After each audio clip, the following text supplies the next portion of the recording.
Assalamualaikum semua, selamat datang ke siri penerangan kita. Okey, hari ni kita nak buat satu benda yang sangat menarik dan penting.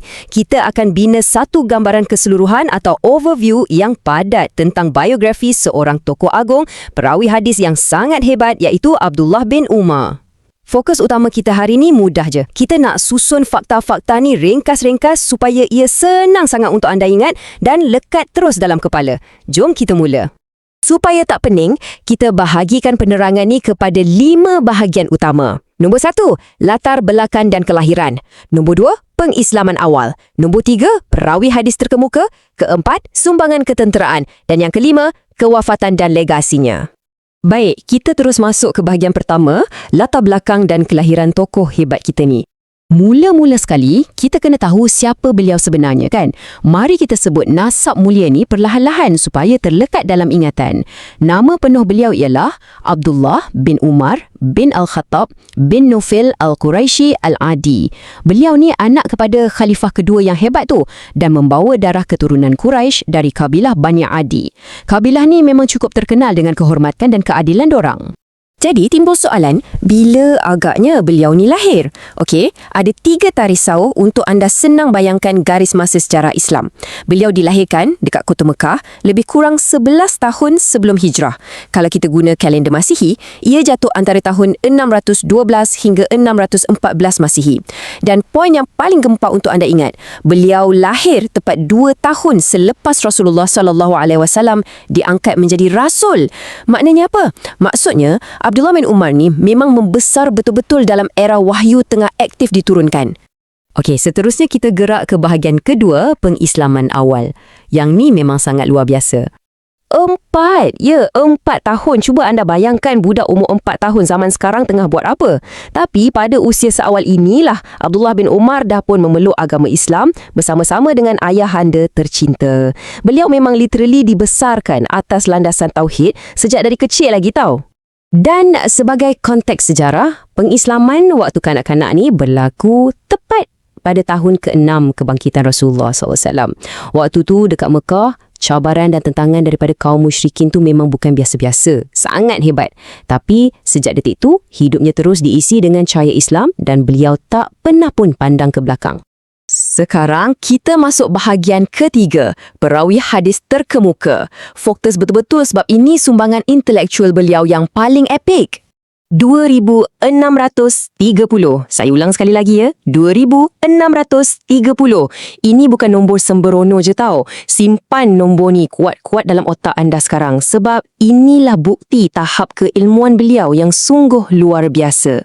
Sebanyak 2,630 buah hadis yang beliau berjaya riwayatkan. Anda bayangkan betapa rapatnya beliau mengekori, perhatikan, hafal dan faham setiap gerak-geri dan perkataan Rasulullah SAW. Beliau mendedikasikan seluruh hayatnya untuk jaga ajaran Nabi dan pas pula ilmu tu kepada generasi kita. Komitmen tahap macam inilah yang mengangkat nama beliau sebagai salah seorang ulama dan perawi hadis paling agung dalam sejarah manusia. Memang legend. Okey, kita teruskan ke bahagian keempat, sumbangan ketenteraan. Ingat, beliau ni bukan sekadar ulat buku yang duduk hafal hadis 24 jam. Skala empayar Islam yang beliau bantu buka ni sangatlah besar.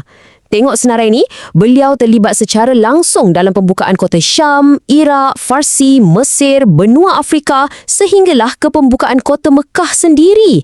Dari tengah padan pasir merentas macam-macam benua, beliau travel demi nak sebarkan syiar Islam. Perjalanan jauh ni tunjukkan yang tenaga dan semangat juang beliau memang tak kenal erti penat lelah langsung. Dan bukan setakat buka wilayah, pengalaman berlawan dekat medan perang pun sangat mantap. Beliau berani berdiri di barisan paling hadapan dalam peperangan-peperangan besar yang ubah sejarah Islam. Antaranya, peperangan Yamuk, Khandak dan juga Mu'tah.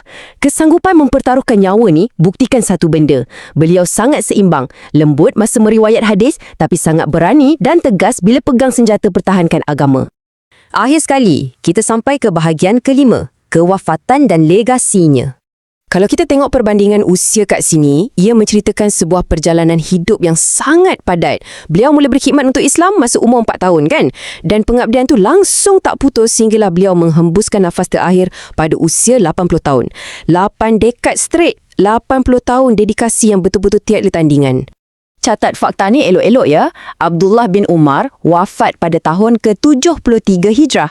Dan teka dekat mana beliau wafat? Di kota Mekah.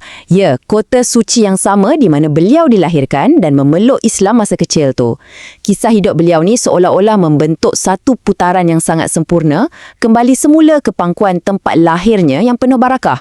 Baiklah, apa yang anda lihat sekarang ni ialah cheat sheet mutlak kita untuk biografi Abdullah bin Umar. Ambil masa sekejap dan cuba tangkap gambar visual mental infografik ni masuk dalam kepala.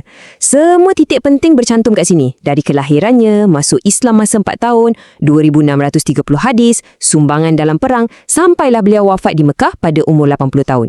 Gunakan alat ni sebagai panduan ulang kaji paling ringkas untuk kekalkan semua fakta ni dalam minda anda. Jadi, sebelum kita melabuhkan tirai untuk penerangan hari ini, saya nak tinggalkan anda dengan satu soalan yang agak mendalam sikit.